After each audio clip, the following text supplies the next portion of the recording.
श्री सद्गुरु देवाय नमः। भाइयों बहनों, आज का मनुष्य कितना स्वार्थी हो गया है। उसको भगवान से सब कुछ चाहिए, सुख, शांति, धन, पद, प्रतिष्ठा, परंतु भगवान भगवान नहीं चाहिए। वह मंदिर, तीर्थ, धाम तो जाता है, लेकिन श्रद्धा से नहीं, इच्छाओं की लंबी चौड़ी लिस्ट लेकर। मानो भगवान कोई दुकानदार हो जिनके सामने फरमाइशों की पर्ची रख दो और कुछ देर में डिलीवरी मिल जाएगी। जब कोई तीर्थ यात्रा करता है तो उसका उद्देश्य ईश्वर का साक्षात्कार या भक्ति भाव नहीं होता, बल्कि सिर्फ यह होता है कि मेरी समस्याएं दूर हो जाएं और मेरी मनचाही वस्तु मुझको मिल जाए। लेकिन दास आपसे पूछता है, क्या लिस्ट लगाने से आपकी फरियाद पूरी हो जाएगी? क्या हर वह व्यक्ति जो मंदिर में जाके मांगता है उसे उसकी मुराद मिलती है? लोग कहते हैं वो मंदिर बहुत चमत्कारी है, वहां जो मांगो मिल जाता है।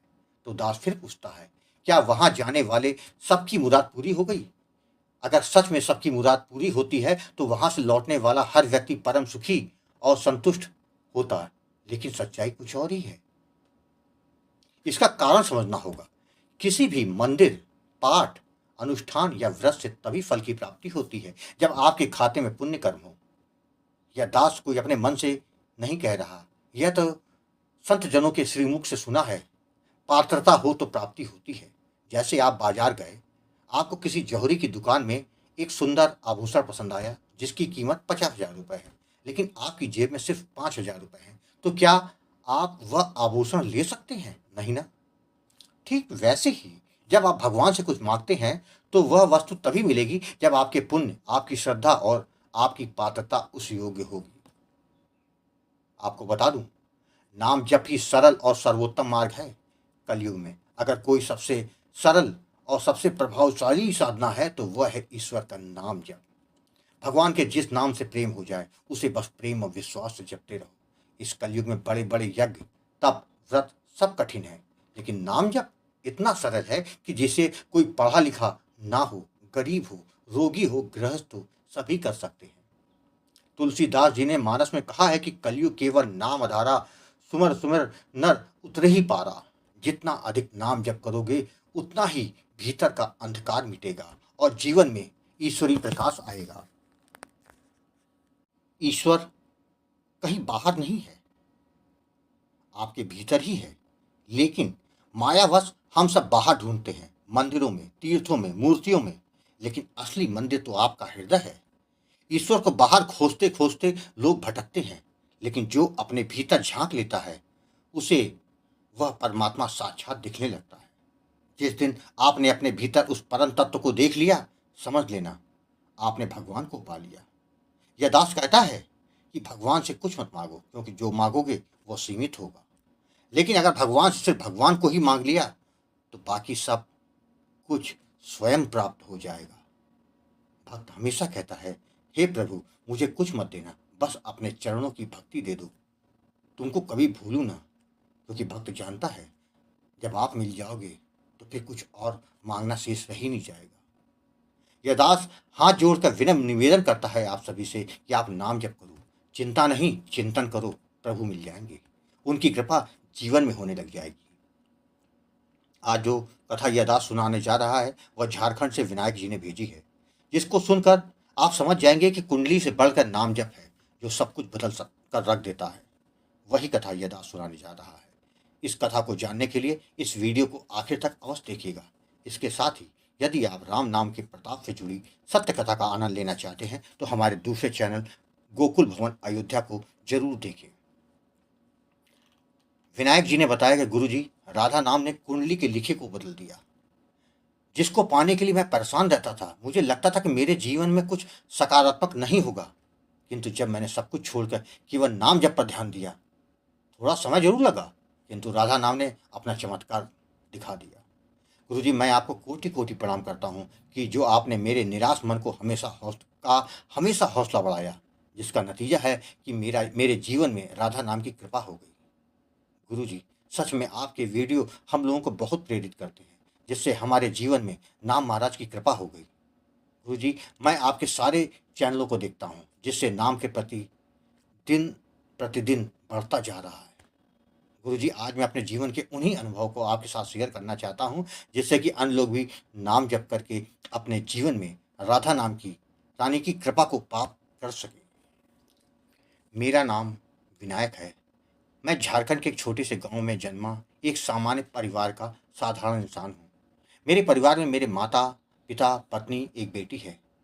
मेरा जीवन किसी फिल्मी पटकथा जैसा रहा है। बचपन में मेरे भी सपने थे कि बड़े होकर कुछ बनने के, अपने परिवार को बेहतर जीवन देने के। मैं पढ़ाई में ठीक ठाक था, मेहनत करना जानता था और मन में यह दृढ़ निश्चय था कि एक दिन सरकारी नौकरी पाकर मैं अपने माँ बाबूजी का सिर गर्व से ऊंचा करूंगा। पढ़ाई खत्म होते ही तैयारी में जुट गया। सालों तक परीक्षाएं दी, दिन रात एक कर दिए, पर हर बार रिजल्ट आते ही दिल बैठ जाता। बार बार असफलता मिलना मेरे धीरे धीरे आत्मविश्वास विश्वास को भीतर से खोखला करने लगा। एक वक्त ऐसा आया कि घर में आर्थिक स्थिति भी बिगड़ने लगी। अंततः हालात के सामने झुकते हुए एक प्राइवेट नौकरी करनी पड़ी, जहाँ सैलरी तो बहुत कम थी और मेहनत बेहिसाब। मैं जानता था कि यह नौकरी मेरा सपना नहीं है, लेकिन एक जिम्मेदार बेटा, पति और पिता होने के नाते परिवार की जरूरतें पहले थी। मेरे पिता अब भी खेती करते हैं, उसी से घर की थोड़ी बहुत व्यवस्था हो जाती थी, लेकिन अंदर ही अंदर एक टीस थी कि क्या मैं अपने सपनों को यूं ही खो दूंगा। इन्हीं दिनों किसी ने मुझे सलाह दी कि तुम अपनी कुंडली किसी अच्छे ज्योतिषी को दिखाओ, शायद समस्याओं का समाधान मिल सके। मैंने भी यही सोचा कि शायद कहीं कोई राह मिल जाए। कुंडली देखने के बाद ज्योतिषी ने कहा, वो मेरे लिए किसी वज्रपात से कम नहीं था। तुम्हारी कुंडली में सरकारी नौकरी का योग नहीं है, और एक बात और, तुम्हारे भाग्य में पुत्र नहीं केवल कन्या संतान का योग है। यह शब्द सुनकर मैं जैसे शून्य में चला गया। सरकारी नौकरी के सपने को मैं पहले ही खोता जा रहा था, अब संतान के सुख में भी ऐसी भविष्यवाणी ने तो मुझे भीतर से तोड़ दिया। बेटे बेटी में कोई भेद नहीं होना चाहिए, ये मैं जानता था, लेकिन जब हर दिशा में निराशा मिल रही हो तब मन सबसे ज्यादा कमजोर होता है। इसी दौरान एक सरकारी नौकरी की भर्ती निकली। आशा की एक नई किरण मन में जागी। मैंने आवेदन किया, परीक्षा भी दी, लेकिन नियति ने जैसे ठान लिया था कि मुझे हर बार गिराना है। भर्ती पर कोर्ट केस हो गया और प्रक्रिया रुक गई। उस दिन मैं पूरी तरह से टूट चुका था। मन में बार बार वही शब्द गूंजते थे, तुम्हारी कुंडली में सरकारी नौकरी नहीं है। मुझे लगने लगा कि मेरी किस्मत ही खराब है और अब बाकी जिंदगी इसी तरह संघर्षों में ही बीतेगी। इन सबके बीच एक और चिंता मेरी पत्नी को गर्व नहीं ठहर रहा था। हम दोनों हर महीने उम्मीद करते और हर बार निराशा हाथ लगती। घर के बुजुर्गों की चुप्पी, समाज के सवाल और खुद का खालीपन, ये सब मिलकर मुझे अंदर से घुन की तरह खा रहे थे। तभी एक दिन एक शाम मेरी चचेरी बहन मिलने आई। हम बातों बातों में जीवन की परेशानियों पर चर्चा करने लगे। मैंने अपने टूटे हुए मन की सारी बात उससे कह दी। आंखों में आंसू थे, दिल में घुटन थी। वो मुस्कुराई और बोली, तुम एक बार गुरुजी से बात कर लो, उन्होंने मेरी जिंदगी बदल दी। तू भी देख, शायद कोई राह निकल जाए। मैंने पूछा, कौन गुरुजी? तो उसने कहा, अच्युत प्रभात चैनल के कुछ वीडियो मुझको दिखाए और बोली, मेरे जीवन में कठिनाइयाँ थी, किंतु गुरुजी से नामदान पाकर मैंने वैसा किया जैसा उन्होंने कहा था।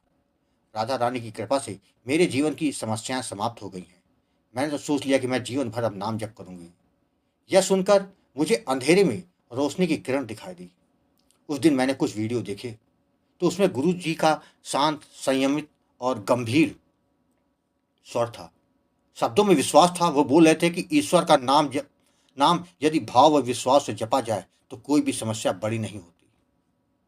उस रात मेरे जीवन में पहली बार ऐसा लगा कि किसी ने अंधेरे जीवन में एक दीप जला दिया हो।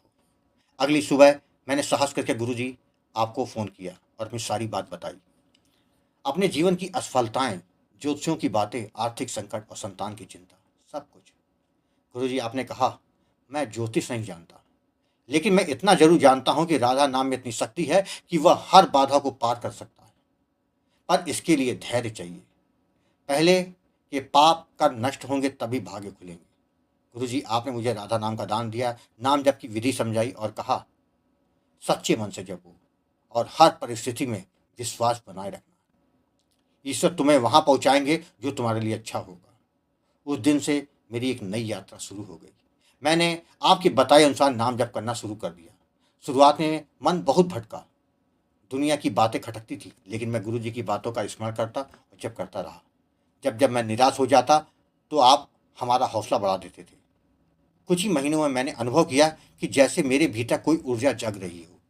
सोच सकारात्मक होने लगी, आत्मबल बढ़ने लगा और फिर करीब 1 साल के बाद मेरे जीवन में सबसे बड़ा मोड़ आया। जिस नौकरी के लिए कोर्ट केस था, वो केस खत्म हो गया, रिजल्ट आ गया और मेरा नाम चयनित उम्मीदवारों में था। मैं सरकारी नौकरी पा गया। उस समय मेरी आंखों में आंसू थे, पर इस बात ये आंसू दर्द के नहीं, कृतज्ञता के थे। और इससे भी बड़ा चमत्कार, मेरी पत्नी गर्भवती हो गई। गुरुजी, एक के बाद एक खुशियों ने मेरे घर परिवार और मुझे बहुत बहुत आनंदित किया। गुरुजी, आप सच कहते हैं कि नाम जप से कुछ भी मुमकिन नहीं। बस केवल भाव और विश्वास के साथ निरंतर नाम जप करो, बाकी सब कुछ नाम महाराज पे छोड़ दो। गुरुजी, मुझे पूर्ण विश्वास है कि मुझे इस बार बेटा ही होगा, क्योंकि राधा रानी और ठाकुर जी मेरे साथ हैं। गुरुजी, मैं आपको बारंबार प्रणाम करता हूँ, जो आपने मेरे हाथ को थाम कर मुझे सही दिशा में लगा दिया, जिससे जीवन में आनंद के सिवा कुछ नहीं है। मैं जान चुका हूँ सच्चा मार्ग वही है जिसमें मन को शांति मिले, और वो मुझे राधा नाम के जप में मिला है। मैंने निश्चय किया है कि जीवन भर नाम जप करता रहूंगा, जितना हो सके दुनिया को भी इस मार्ग पर प्रेरित करूंगा।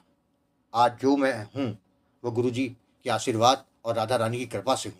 मैंने सोचा है जब मुझको पहली सैलरी मिलेगी, वह पूरी सैलरी आश्रम की सेवा में लगा दूंगा। गुरुजी, बस आप अपना आशीर्वाद हम पर ऐसे ही बनाए रखिएगा और हमारा मार्गदर्शन करते रहिएगा। राधे ही राधे। भाइयों बहनों, संसार में दुख, कष्ट, परेशानियां हैं, यह सत्य है, लेकिन उसका समाधान केवल भक्ति, नाम जप और आत्मचिंतन में है। ईश्वर आपके भीतर है। बस एक बार प्रेम से उसका नाम लो, वह स्वयं ही तुम्हें अपनी गोद में उठा लेगा।